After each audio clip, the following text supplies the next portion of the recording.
Okay, second day session will be start. A very good afternoon, all participants. I hope everyone is good. I Pradeep Kumar Singh, Head Department of Science, welcoming to all participants on second day of Faculty Development Program. We have received overwhelming response across the nation on first day of Faculty Development Program. Yesterday, we have received mail and call regarding for feedback link. The feedback link will be shown at the end of the session and also mail on participant registered mail ID. Today, we will cover the advanced concept of outcome-based education. Once again, I am welcoming Mr. Ajay Bhagwat sir. Good afternoon, sir. Namaskar, Good sir. afternoon. I hope everyone will get valuable knowledge in yesterday's session. Now, I am handing over to you, sir. Thank you. Good afternoon, everyone. I'm going to share my screen.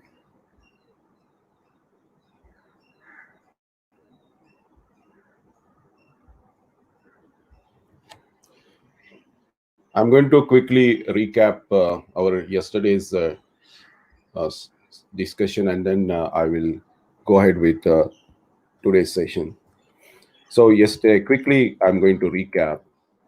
We had to unlearn that course is not the undergraduation degree program. It is the program is BSc, BCom, BA, BBA, and the course is a subject like corporate tax, economics, financial law in a program like BSc, BCom.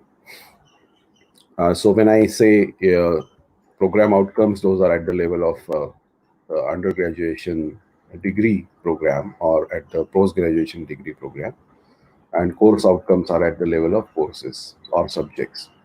Outcome-based education is about continuous improvement, and continuous improvement is related with the outcomes at the program level and at the course level. So when it comes to continuous improvement, it means that we are trying to identify the gaps, and these gaps are often found in teaching and the learning process, because those are the core fundamental processes that happen in education institution. So then we discussed about the knowledge dimensions and cognitive process dimensions. We then discussed about what is the purpose of asking question, and how it is related with identifying where the students are on the scale of the cognitive process dimension. And we looked at this continuous improvement life cycle, and then we attempted to relate the POs and the PSOs classification with the knowledge dimension, and we could identify these relationships with these three groups of program outcomes and program specific outcomes. We then looked at an example for each of the categories of the POs, and then we discussed the top-down design of a program and how the knowledge level PO is related with a course, and how a course which has got dual associations with knowledge as well as skill level PO. We looked at how these courses and the course outcomes have to be related with each other, and how the questions have to be framed, looking at what knowledge the course is supposed to deliver, and based on that, what the teacher wants to do with identifying where the students are on the scale of the cognitive process dimension, and that helps you as a teacher to find out the gaps in their learning.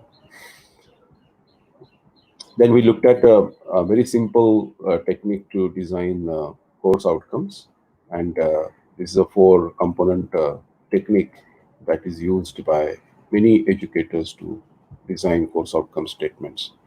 And we looked at samples of good course outcome statements, and we could see how it could be broken down into the four components of CO statement design. And we also looked at examples of not correctly designed course outcomes. And this is where we ended our session yesterday. We have to now take this discussion to the next level. And for that, we have to begin at this diagram. What it shows you is a map of or a blueprint of the program. And your program could be a 2 years post-graduation, or it could be 3 years undergraduation program, or 4 years undergraduation program. This blueprint could be modeled according to your requirements.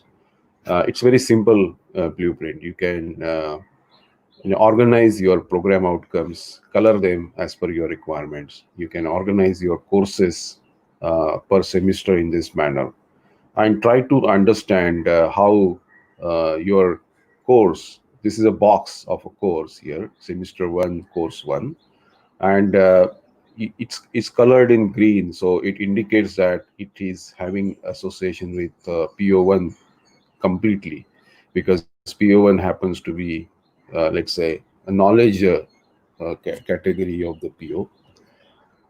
This The skill category of the POs are shown here with the color of purple, and attitude or behavior program outcomes are represented here by using orange color. This dual color means you already now familiar with this concept of dual association or multiple associations of a course with the program outcomes, because depending upon what knowledge the course is delivering to the students. So wherever you see these boxes with complete green, it means that these are fundamental foundational level courses, typically delivering factual and conceptual knowledge. And the courses which have dual colors must be having associations with multiple program outcomes. So this is generally the way you can create a blueprint of your programs, and then start looking at what knowledge these courses are delivering in the chunks. So and also then start associating them with the uh, levels of the cognitive process dimensions. So here this is what we have just discussed. This in this blueprint, I have represent these associations with the program outcomes in this manner. This is an imaginary model, and I have this represents how your program is designed typically, and how these courses are delivering the knowledge that and because of the the knowledge these courses are delivering, I'm trying to show you how they get associated with the program outcomes. And that is where the this discussion about identifying which course is delivering fulfilling the requirements of what program outcomes begins. And this will form a foundation for your understanding about how the analysis of the outcomes could be done. Uh, Later on, when we start discussions about the POs and the COs attainment calculations and analysis, this understanding will be extremely useful for you to absorb those concepts later on. Now, on top of this, I'm going to add one more layer, which is of the knowledge dimensions, right? And this is the way I would like to do that, to represent how these courses are delivering those chunks of the knowledge. So here the shades of the color can easily help you understand that it means that they are more inclined towards a specific set of POs when the one of those color shades are prominent significantly shown in those boxes.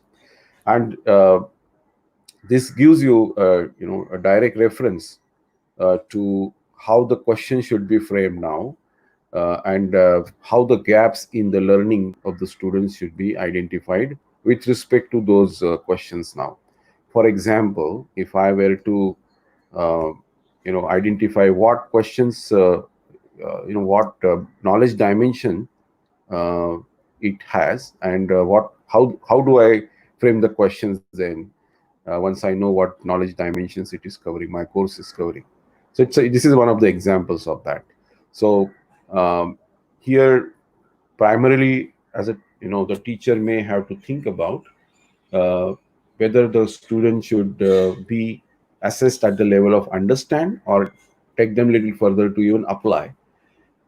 But this, how many questions should belong to remember level, understand level, and apply level, maybe, for this set of courses, is a decision to be taken by the by everyone who are involved into curriculum design, and the assessments, examinations. And this could act as a guideline for decisions about that. Since these courses here are showing the green, purple as one of the prominent shades there, naturally it means that these courses are associated with skill level program outcomes, and you may have to then start adding uh, the cognitive dimensions such as apply or analyze in these areas. uh, Here another example, understand, apply, or analyze uh, could be one of the prominent area here.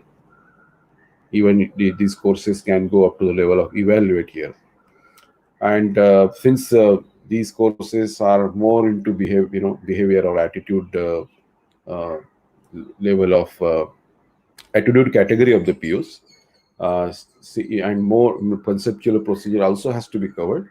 Apply and analyze could be the right level of cognitive process that you may want to assess through these courses, for these courses.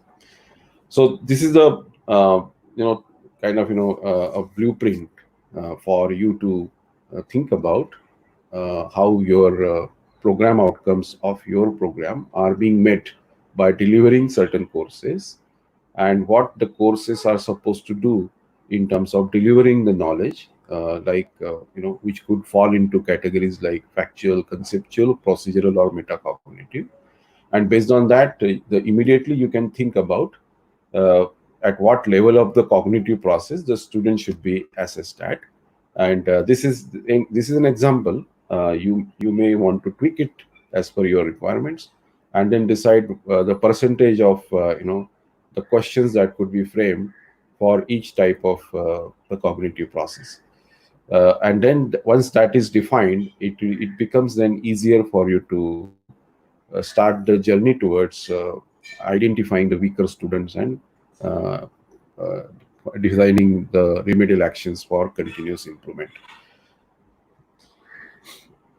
uh, in a if you are using any technology, or even if you are using Excel sheets for capturing your information and displaying it to others, this could be a way of representing that.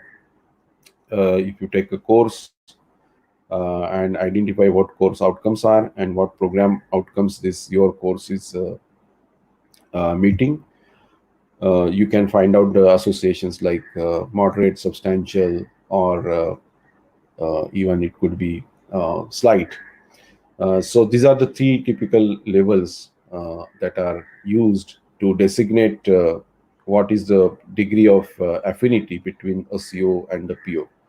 And this comes by looking at this blueprint. So if I were to find out what this course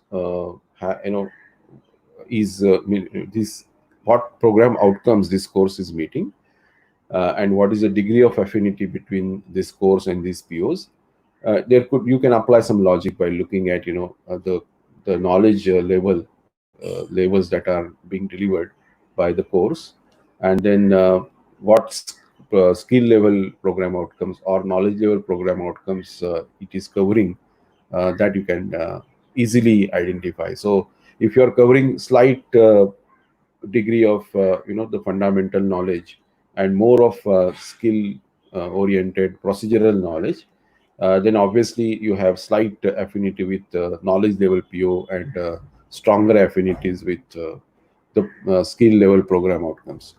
So if you are unable to identify what is the difference between moderate and substantial, then uh, you can refine it little later as you go on. But you may still you may want to have a two level mapping also, if that works for you, either slow, I mean either slight or substantial, either low or high. This could be other way of representations. And then figure out, once you identify these two ends of the scale, which is three-dimensional scale, high, medium, low, or slight, moderate, substantial.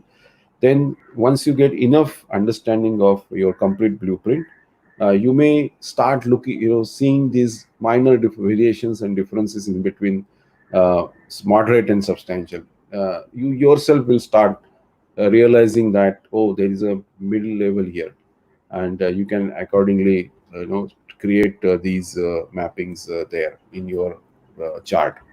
And once this relationship, this connection is established between the course outcomes of your course and the program outcomes, the attainment calculations that are done at the course outcome level here, they start going towards the course outcome program outcomes, looking at the degree of affinity of their relationship. So let's say this at this CO is attainment is computed to be like 53%.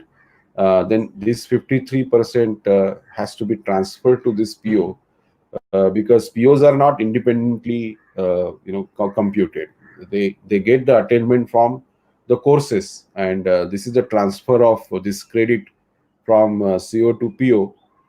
And while it is being transferred, the always this association is looked at as one of the methodologies of the computation process. So that's the point you have to now carry forward from this discussion to today's session. This is another example of this CO has multiple associations, and with CO PO4 it has substantial association. So the same 53% attainment has to be also transferred here, just like the way it is transferred. A part of it is transferred to PO1, but the full percentage may have to be transferred to PO4 because the association is substantial. So that's the way to represent this model, and this is how the course outcome level attainment is transferred to the program outcomes. Thank you. So I am now switching to a different uh, presentation deck now, and we will now start this, the next topic of the session, that is attainment of course outcome and program outcomes, and then analysis. So the we will try to cover as much as possible today, and then rest of the presentation will be covered in tomorrow's session, which will we always, Dr. Pradeep will help me keep an eye on the time, and so today we have an hour to cover today's session. We have another 40 minutes to go, and I'll try to cover as much as possible in today's 40 minutes. So today's this PPT is has these four important points covered. We will start a discussion about what is threshold, target, and course outcome attainment computation model is. Then once the model is understood, we will take a few examples, calculate the attainment, and do the analysis as well. Once the analysis of course outcomes of a complete course is done, then we have to start transferring the attainment from the course to the program outcomes, and that's the process that we have to learn and transfer the attainment to the POs.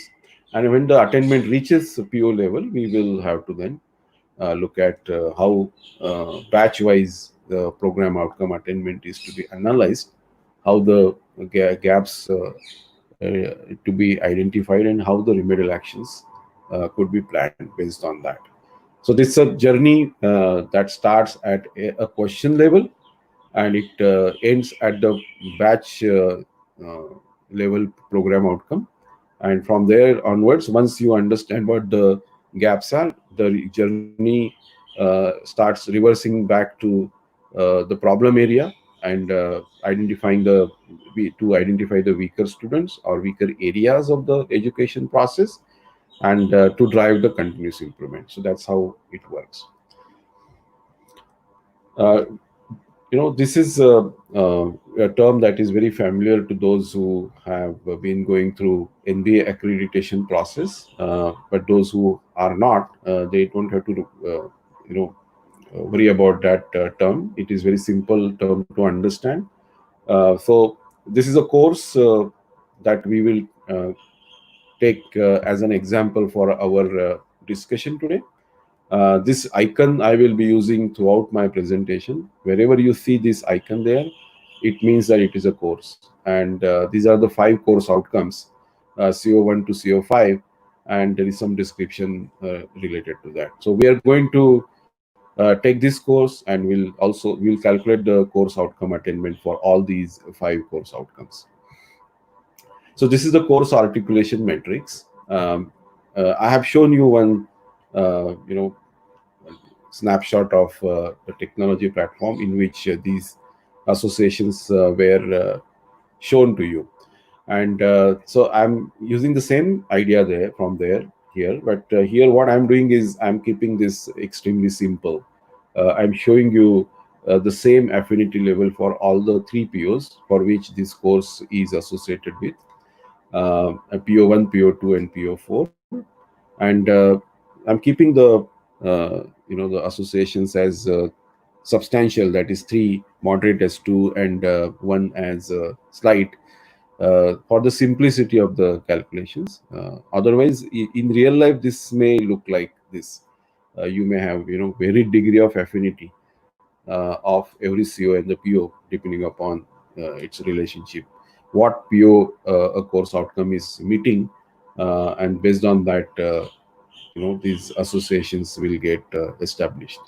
So this is a real life picture, but for the simplicity of our discussion today, I'm keeping the levels same.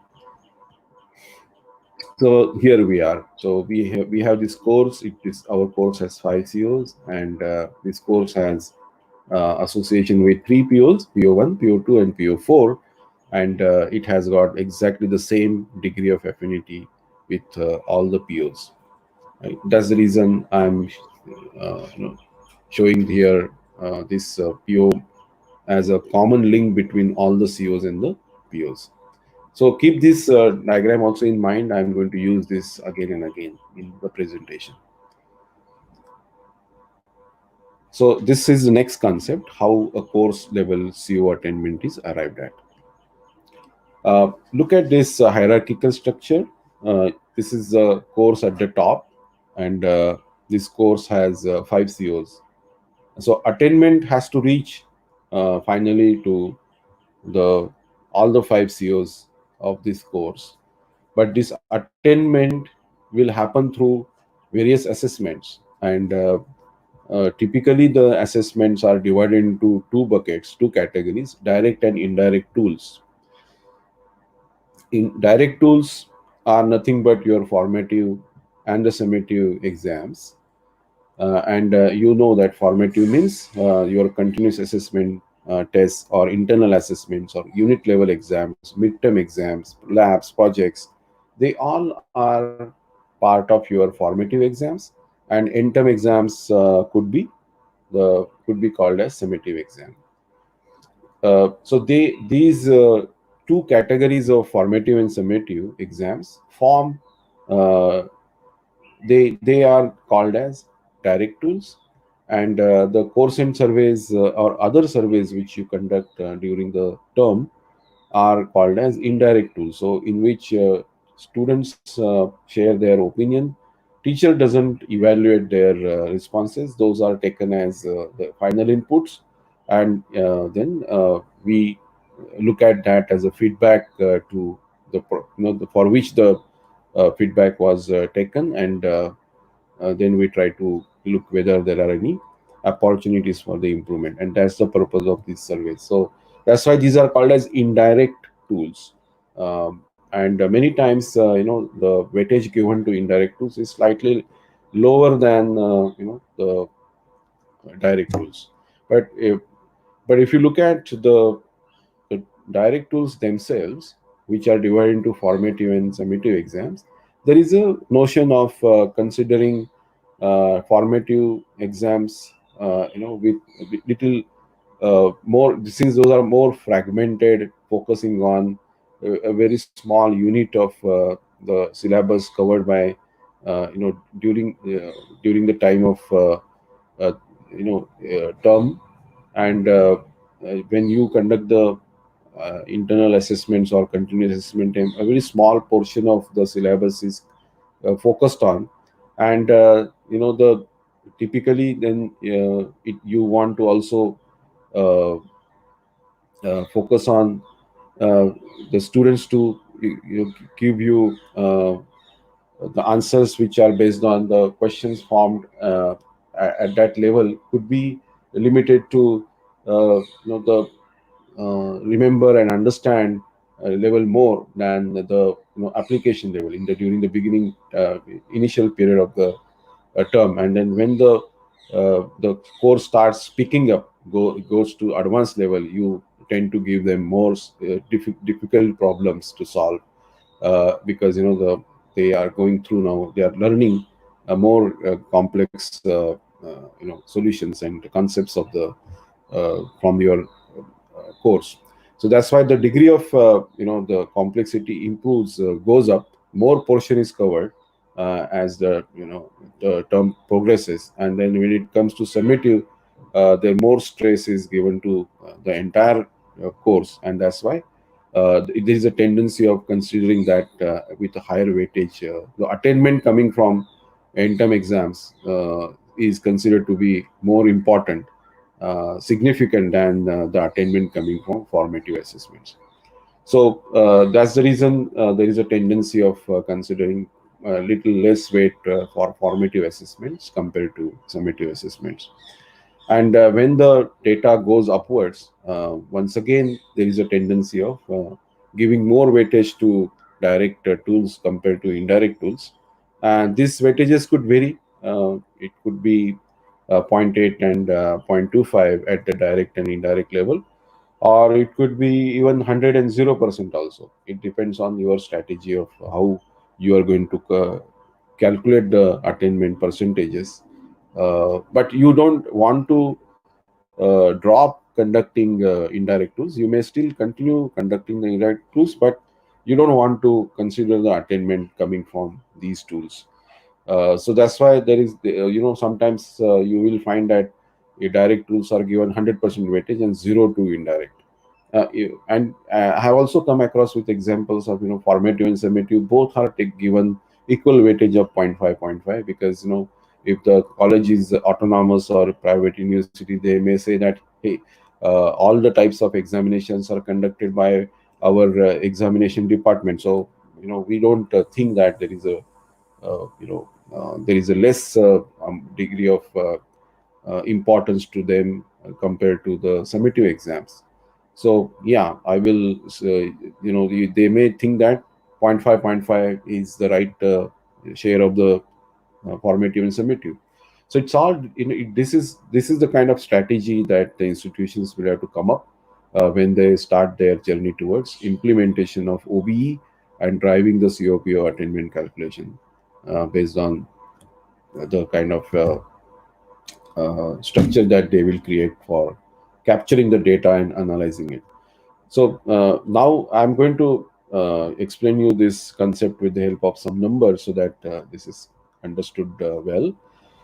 So imagine that course outcome one has 55% attainment, jointly aggregate. This is a step one of aggregation, for all the formative assessments. And for from NTEM exams, you got 40% attainment of CO1.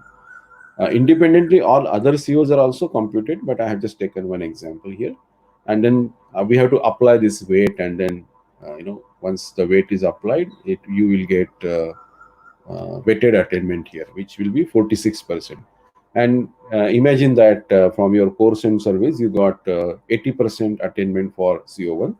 And when you then apply the weight here, you will get weighted attainment again at the top level. So that's the CO1 attainment as 54.5% at the topmost level of this hierarchy. So that's the final attainment at the course level.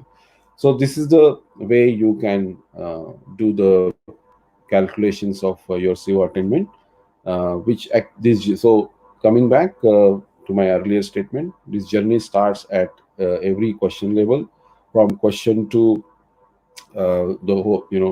Every question has some mapping of course outcomes. So based on these, the attainment will move from a question to the exams with, and then it will check whether the exam is a formative or summative, and based on the weightage assigned to that, this attainment will keep moving upwards, and finally the whole data will get aggregated at the level of the course, and that's the final attainment for every course attainment associated with the course. So this our discussion will now go through these steps that are required to be taken for the attainment of CO course outcome computation. The first step is to find mapping of each question in each of the assignments. So mapping of course outcome with each question. Then group the questions as per the CO mappings. So if you are asking 50 different questions in your formative and summative assessment, in your during the term of your course, then you have to find out how many of these 50 questions are mapped to CO1, how many of them have been mapped to CO2, and likewise for CO3, CO4, CO5. So based on that, the attainment computation will change. So these groups have to be identified. That's the step. Third is identify the student performance threshold value. And this is a concept that we will discuss in deep, and then find out how the attainment computation is done with respect to student performance threshold value.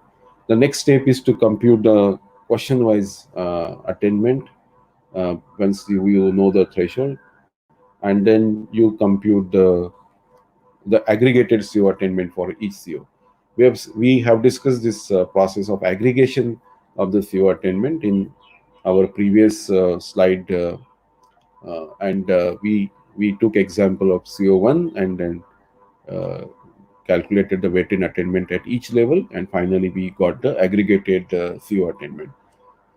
And the next step is to compare the CO attainment with the target. So there still could be a target at the top level, and it's we have to compare how we are performing. And then if the CO attainment is not as per the target, far low, or if if it is equal to the target or more than the target, based on that we have to take the next steps. So if it is lower than the target, obviously we have to identify the reasons due to which the attainment percentage was lower than the target. So these are the steps through which our discussion is now going to go ahead with, and then we will go to next. Tomorrow we will discuss about the PO attainment. I'm going to take, so you can refer this as your course. Your course has 5 COs, and your course has been mapped to 3 program outcomes: PO1, PO2, PO3. And incidentally, all the COs have equal degree of affinity with all the POs. So you would consider 3 assessments for your course: So for the first step now, recall the first step is to identify the mappings of your questions. And I have also written these steps at the top of the screen. You can always look at this and find out what's happening here. So the first step is to find out the mappings, and that's what we are doing. So we will look at each and every assignment and identify what the mappings are of with every question of the assignment. This is the example how it could be done. And the next step is count the questions of each course outcome. So this is the you can create these groups of the questions that are mapped to various course outcomes. So CO1 has three questions are mapped, CO2 has three, and CO3, CO4, and CO5 has two questions each. The next step is attainment of the CO for every question. That's the next step. For before that, we have to identify what the threshold level is for the course. So the students who are above 60% marks have to be considered as the students who have attained the course outcome. That's the way this is to be interpreted. So for our course, we have taken exam threshold of 60%, and we have to then multiply. We have to take the maximum marks of your question multiplied by uh, zero point 0.6 and identify what the threshold level could be. The and it happens to be 1.2 in this particular case. So that's the threshold level, and those the students after you grade the students, those who are above 1.2 level will be considered to be the students who have attained course outcome associated with this particular question. So if this question is mapped to CO1, you will get the attainment of the CO1 from this question. So likewise, since we know that there are three questions associated with our CO1 of our course, we have to independently calculate the attainment of question 1, 2, 3 associated with the CO1, and then find out aggregated attainment of CO1, looking at the threshold value defined there. So these are the commonly asked questions about the threshold value. The first is how to identify a threshold for a course outcome.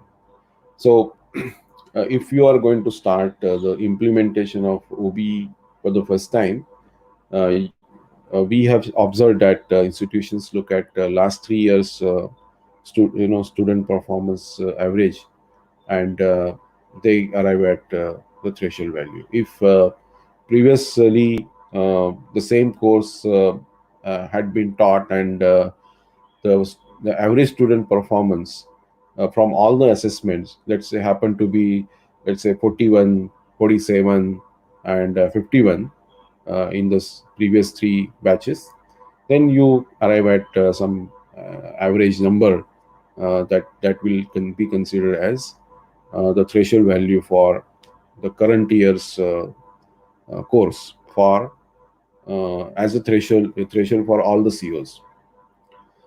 There's a beginning, so there has to be some way to go ahead with implementation of OBE, and this seems to be a pretty nice, decent, logical way of arriving at the threshold value, and then start your journey towards implementation of OBE. And later on, once you get enough insight and understanding about implementation of OBE, you can always fine tune this, tweak this, threshold value, and then define your strategy of OBE implementation. Next question is, maybe the threshold be different for different courses in a program. Answer is yes, because every course has its own characteristics. It may be simple, difficult, a moderately complex course, and depending upon, always you would find variation in the student performances. and naturally that will impact on variation on the threshold value calculations, and you will always find that there is a variation in that. So yes, this is perfectly all right. You can have a different threshold for different courses. The third commonly asked question is, should the threshold be changed every year for the same course?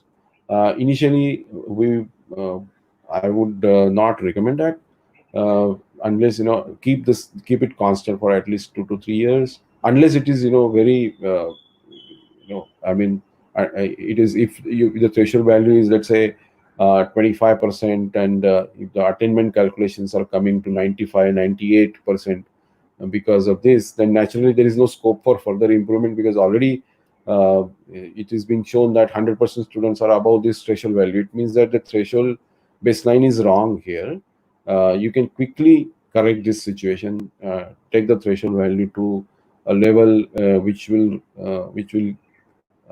give you a right uh, representation of the student performances, and bring down the attainment percentages to somewhere between 45, 55 level, so that you have the scope for improvement. You can quickly then identify uh, the problem areas and take the corrective actions, and you have a scope of at least 45, 50% margin is left for you to make the progress in the subsequent during the batch, and after the for the next academic year as well. So we will come to that aspect little later, but initially when you are implementing OB, there is no reason for you to really change the threshold value every year. The threshold for our course is 60%, constantly considered for all the course outcomes. The advanced users of OBE tend to change this threshold value within the course for, they may want to keep it different for different course outcomes. But that is when you get enough understanding of your OBE implementation. At that time, this will be a good idea to change the threshold values. But for our discussion today, we will keep it same for all course outcomes. Now, we have looked at what is a threshold value, how it could be applied, and what is the purpose of identifying this threshold value is what is debated by us. Now it's time for implementing it. So this is the CO1 at the left side, and on the right side you can see the three questions associated with it. So the first step is to identify what the threshold value is, which will vary depending upon, I mean, the outcome, the product of this calculation will vary depending upon the maximum marks associated with these questions. So here you can see 1.2, 1.2, and 3 are the threshold values of three different questions associated with course outcome 1. But the threshold percentage is same. It is 60%. Let's pick one question, and which is of 2 marks. Threshold is 1.2, and these are the 60 students in front of you, and the bold letters represent students. The next row to that represent the marks scored by them, uh, and those who are into green boxes, these are the students who are above 1.2 level. That's why these students are called as the students who have attained the course outcome of CO1 from this question. And then we have to simply count how many students are there who are above the threshold line and below the threshold line. So it happens to be 26, and out of 60 students who are above this threshold line, and this gives us the ratio. And 43% students of this classroom are above threshold line for question 1, and that's why attainment of course outcome 1 from this question is 43%. So that's the contribution by this question. Now we can apply the same technique for other questions associated with CO1. And we have to do the same thing. We have to identify how many students are above the threshold line, and then compute the attainment percentage in this manner. And now next step is to transfer this attainment to CO1 and find out the aggregated attainment for CO1 from all the three questions. So for that, you have to count the number of students above threshold line, sum those up, and then denominator will be the sum of all the students who uh, students in the classroom. 60 is the number here. So I have taken 180 as the sum of the students who answered this question, and that gives us 53.3 as the aggregated CO attainment. It's a simple arithmetic, and it's very simple to understand.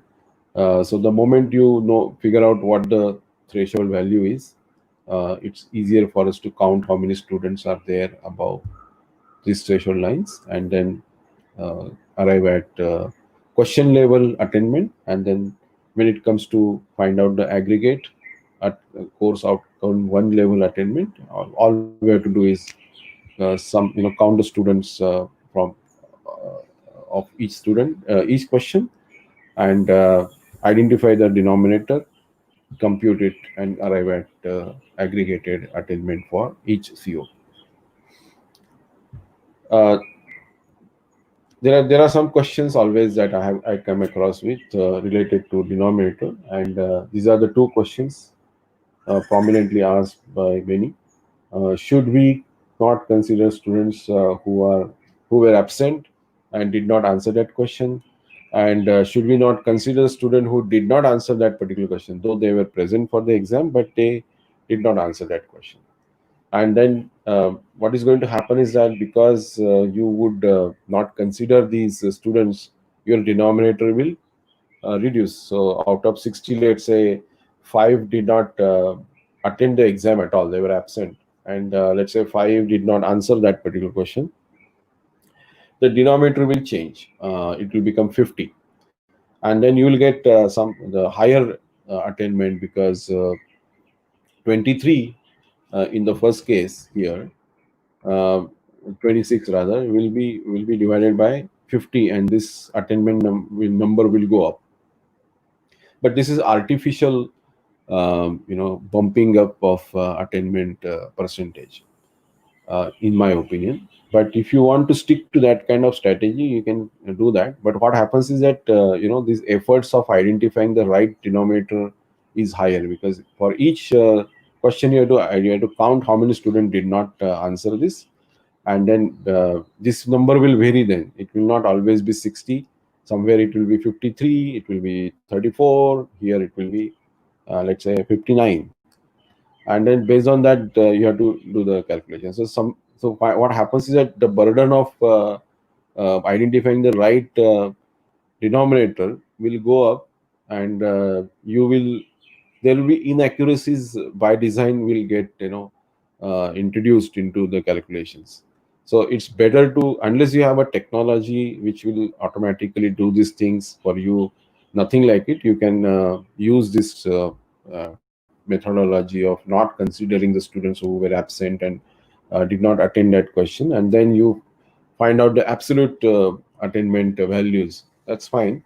Whatever method that you want to implement at your end for the calculation, you should stick to that strategy for at least 2 to 3 years, and then you take a call whether your ideas of computations are really helping you to identify the weaker students and drive the continuous improvement, because that's the purpose of doing all this analysis. If you are not in a position to do a good job in identifying the weaker students, weaker areas, and take the plan the remedial actions for continuous improvement, then your strategy is not helping you actually. So you should, then at that time you may want to relook at the methodology of computation and then take the right calls. But what we the technology is flexible many times to accommodate the your thinking about computation of CO attainment. Uh, and it can help you also to be consistent for 3 to 4 years, and it can give you wonderful analytics about correlation of the current year's attainment with previous batches, and it can show you the trend analysis. It can show you how whether or not the same course outcome of your course was consistently higher or weaker, and then or where you, since this was already identified in the past, whether there has been some improvement in that particular area. This is the kind of analysis you can do effortlessly when you have the data of the richness of the data improves, uh, and that can happen only after you do the analysis of outcomes by using data of previous batches. If you want to quickly arrive at this understanding, uh, I have seen institutions ask once they start implementation, they have asked the users teachers to analyze the data of previous 2 3 batches also at that during that time, and then they quickly can arrive at a better understanding of the the outcomes to being achieved by the students. So there are examples like this also I have come across with. But if you do not have mappings of the questions with CO which done in the past, so naturally you don't have the data available. So you have to wait for some time to see this kind of longitudinal analysis between the batches. Uh, so since we know how CO1 attainment is done, the same methodology is used for computation of attainment of CO2, and likewise CO3 also is a similar uh, method is used. So we can uh, do this for CO4 and CO5 as well, and we can arrive at the aggregated attainment at the course level for all the COs. So imagine that, look at your left side, you can see um, I have written there the attainment of all the 5 COs.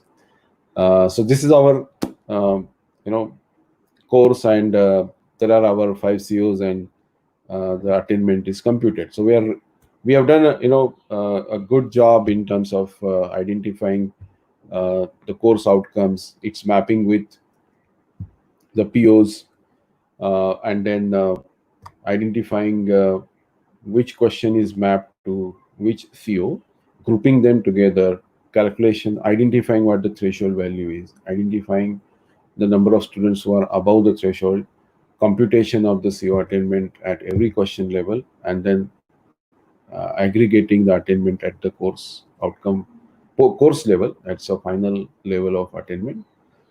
And now, so this that gives us this picture. The next step is to compare now this attainment with some target, um, and then look at whether we are going in the right direction.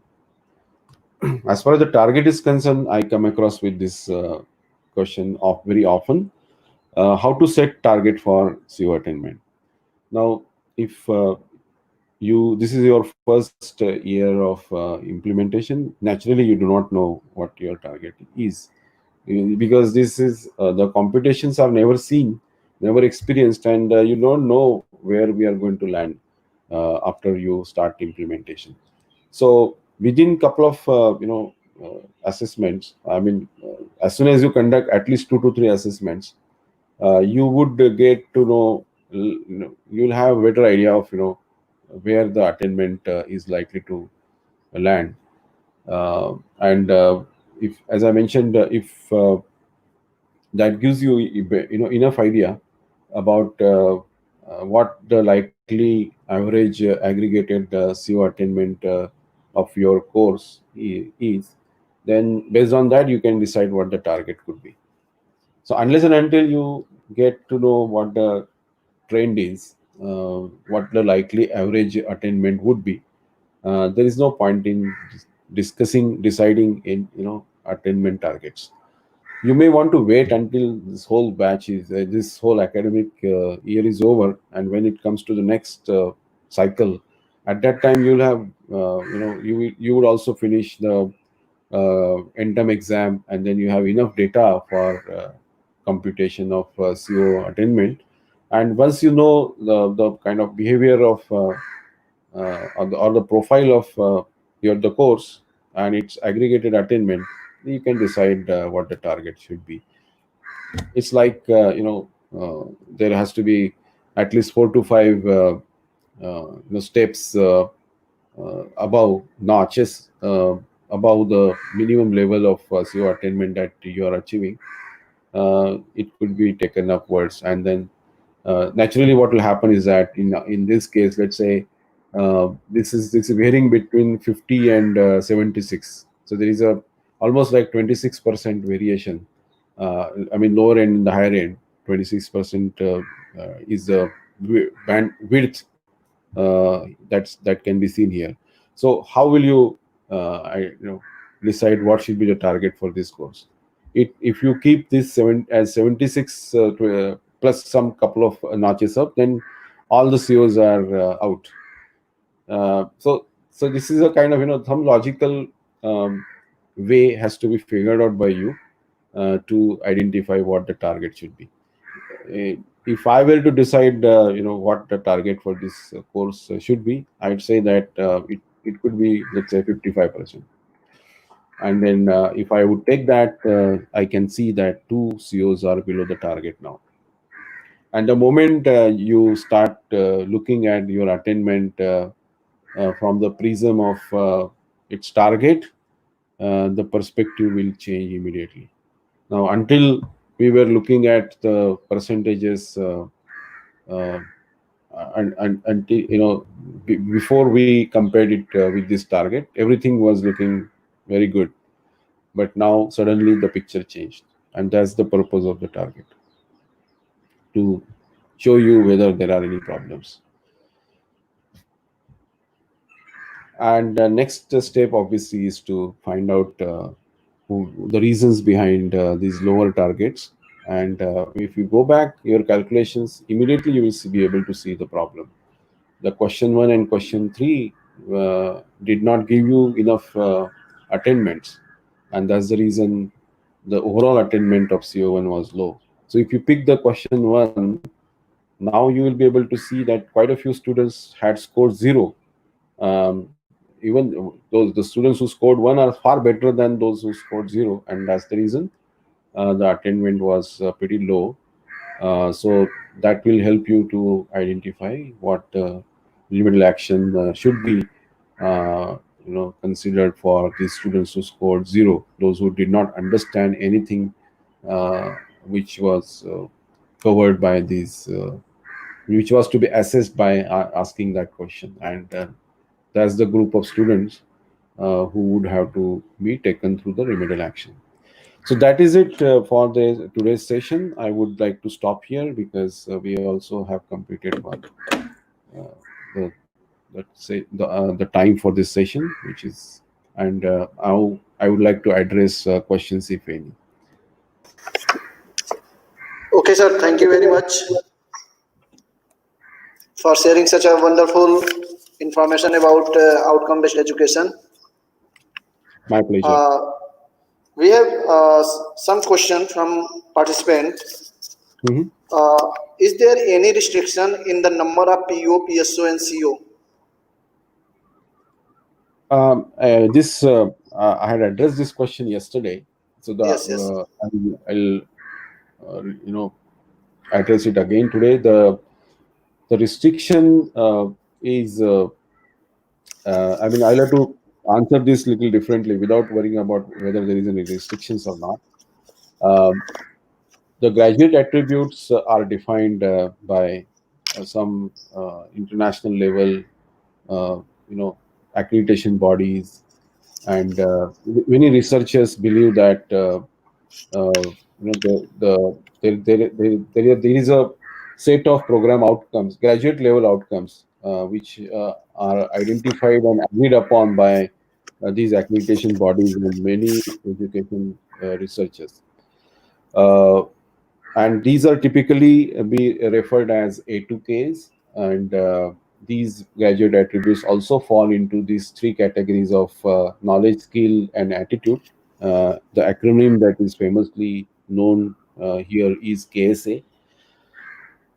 Um, and when you are thinking about the program level outcomes for your program, you may want to refer these graduate attributes and then identify uh, how many of those are applicable to your program, and then decide you design the program level outcomes for your program. So you may end up designing 6 7 program outcomes for your, let's say it's a post graduation program of 4 terms, and you are teaching 16 to 20 courses. Then you may say that I'm not covering fundamental knowledge because this is a post graduation degree program, and I'm mainly focusing on skill and behavior. um, or maybe more of skill, because your program of 2 years is mainly a project based learning oriented program. So you may say that my main focus is skill based POs, and I'll just focus on that particular set. So you may end up having 6 7 8 POs for each program. uh, but for a 4 year degree program of engineering degree, you may end up having 12 to 15 program outcomes. So it's about satisfying these graduate attributes, making sure that how many of those graduate attributes are being met by your program, and then you identify your program level outcomes. Based on that, you will have to identify the courses which are fulfilling the requirement of meeting these program outcomes. And then since these courses may be having half credit courses, or this may be a full credit courses, depending upon the syllabus that you are covering. uh, you will have to map the program outcomes with your course outcomes, and that will also drive the designing of the course outcomes, uh, looking at how your course is mapped with the program outcome. So again, you may say that these three course outcomes, if it is a half credit course, not covering, it may cover one or two program outcomes maximum, and then that will automatically decide how many course outcomes you will have to design uh, to fulfill the requirements of every to fulfill the requirement of assessing whether or not students are achieving those course outcomes which are mapped to the program outcomes in a way. So there is no kind of any real science behind this, or some kind of mathematical equation that gives you this answer very clearly. This is about really creating this blueprint of map of how your program is structured, how many courses are there to fulfill requirements of the program level outcomes, and then based on that you will have to arrive at these number of COs which are fulfilling the requirement of meeting those PO level outcomes, program level outcomes. And the number of program outcomes will get decided by looking at the graduate attributes, which your program, whether it's a undergraduation program or post graduation degree program, it will decide how many program outcomes you will have to design there. That's the explanation I have for you, sir.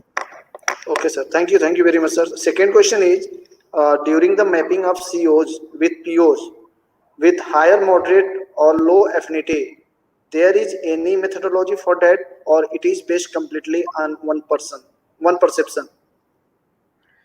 Uh, See, to avoid too much of subjectivity from these assumptions, I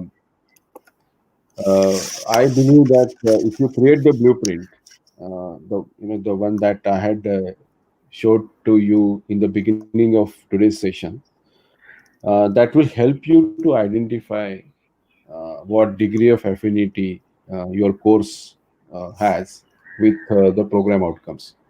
So, in my opinion, uh, the first step to identify that is to identify the knowledge levels covered by your course. Then identify which program outcomes your course is meeting, and that will give you so the idea of what affinity level your course outcomes will have with the program outcomes. For example, your course is your course is covering conceptual and some part of procedural knowledge. Then that means that since you are covering conceptual knowledge, your course has mapping with some knowledge category program outcomes and some skill category program outcomes. And then you have to decide, how many you know let's say units of or sessions that you spend in teaching the foundational knowledge, which is nothing but the conceptual knowledge related to your course. How many sessions you spend in doing that, and how many sessions you cover for you use for delivering the procedural knowledge of your course. And that might give you some idea of whether I have a stronger affinity with the knowledge level program outcomes, or I have a stronger affinity with skill level program outcomes. That's another logical way of identifying the degree of affinity. Okay, sir. Thank you, sir. That's my And response. third question is, how shall it be applied? Accreditation in 2019-20 data should be collected from which year? I Your voice was breaking, sir. I could not understand. Okay, sir. I'm repeating the question. How shall it be applied? Accreditation in 2019-20 data should be collected from which year?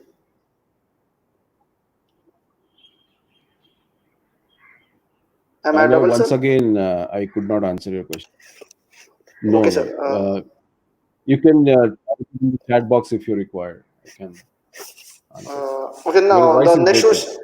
Okay, how can it be identify whether the student has reached his PO in CO1 and CO2 level?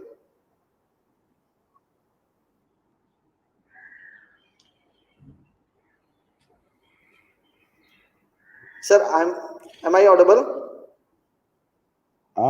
No, not. I'm sorry. Actually, you're not audible. Okay, So, okay, no if you problem. would you mind Uh, typing in the chat box? yes, I'm showing the how can it be identify whether the student has reached his PO in CO1, CO2 level?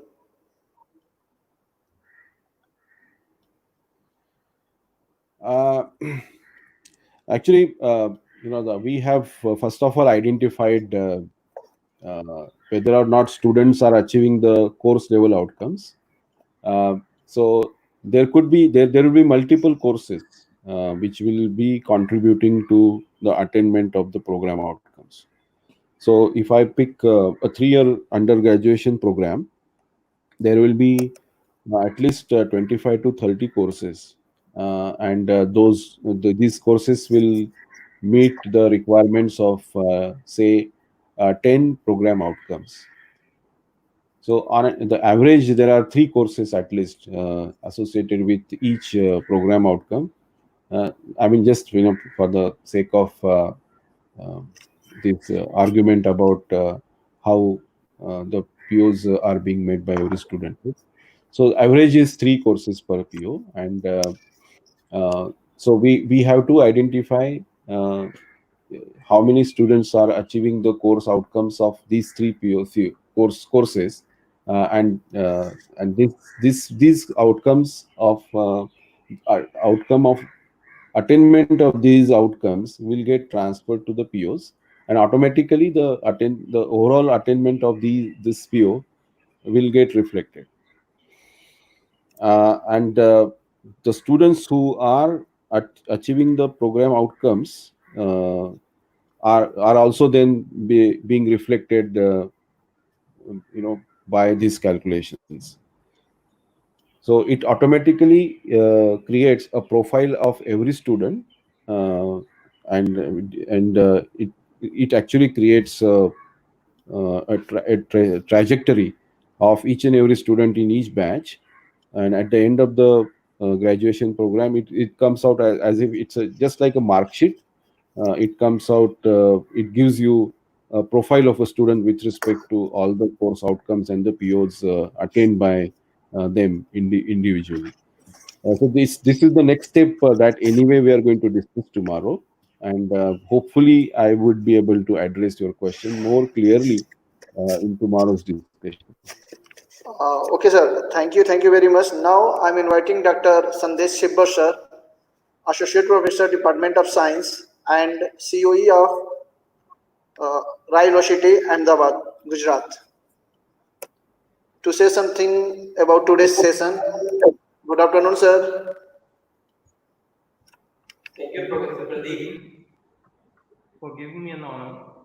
I take this opportunity to convey my special thanks to Sri Ajay Bhagwat for such an informative session. Mr. Bhagwat helps us to understand that teaching without learning outcome is similar to teaching without learning. I believe today's session definitely helps the participants in understanding about the parameters related to learning outcome as a result of completing a given course or class. Session has also explained us very clearly about what the course and program outcomes are and what are its constituents. Last but not the least, I would like to thank to all the participants. Thank you all and have a good day. Thank you very much, Bhagwat, sir, and thank you very much, Dr. Sandesh Shibbar. Thank you. Bye Thank you very bye. much, Take care. participants. Have a nice day. Thank you very much, sir. Feedback link will be shared by mail on the registered participant. Okay, on the registered mail ID participant. Thank you very much.